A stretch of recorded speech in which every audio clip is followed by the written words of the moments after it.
સંજેલીના new Parth Eklavya CET તાલીમ વર્ગમાં રંગોત્સવ પર્વ ધૂળેટીની ઉત્સાહ, ઉમંગ અને આસ્થા સાથે ઉજવણી.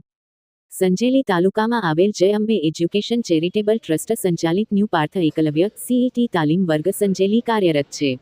જેમાં નવોદય વિદ્યાલય, એકલવ્ય પ્રવેશ પરીક્ષા, જ્ઞાન શક્તિ, સૈનિક શાળા, શિષ્યવૃત્તિ પરીક્ષાની સંપૂર્ણ તૈયારી કરાવવામાં આવે છે.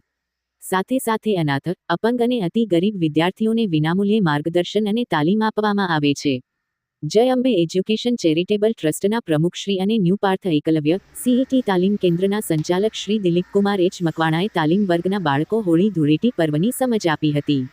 પર્યાવરણની જાળવણી, પાણીનો બગાડ, કેમિકલ રહિત કલરનો ઉપયોગ તેમજ વિદ્યાર્થીઓ અને શિક્ષકો વચ્ચે સ્નેહનો સેતુ સંધાય, ભાઈચારો, રાષ્ટ્રીય એકતાના જેવા ગુણોનો વિકાસ થાય તે હેતુથી તમામ તહેવારો ધામધૂમથી ઉજવવામાં આવે છે. સંચાલક શ્રી દિલીપકુમાર મકવાણાના માર્ગદર્શનથી મોરા તાલીમ વર્ગમાં અશ્વિનભાઈ સંગાડા સાહેબ અને સુખસર ખાતે રાજુભાઈ મકવાણા સાહેબ દ્વારા તમામ સીઈટીની તૈયારી કરતા વિદ્યાર્થીઓ હોળી ધૂળેટી પર્વની શુભેચ્છા પાઠવી હતી અને ખજૂરનું વિતરણ કરવામાં આવ્યું હતું. આમ ન્યૂ પાર્થ એકલવ્ય સીઈટી વર્ગોમાં રંગેચંગે ધૂળેટી પર્વની ઉજવણી કરવામાં આવી હતી. રિપોર્ટર કપિલ બારિયા, સંજેલી.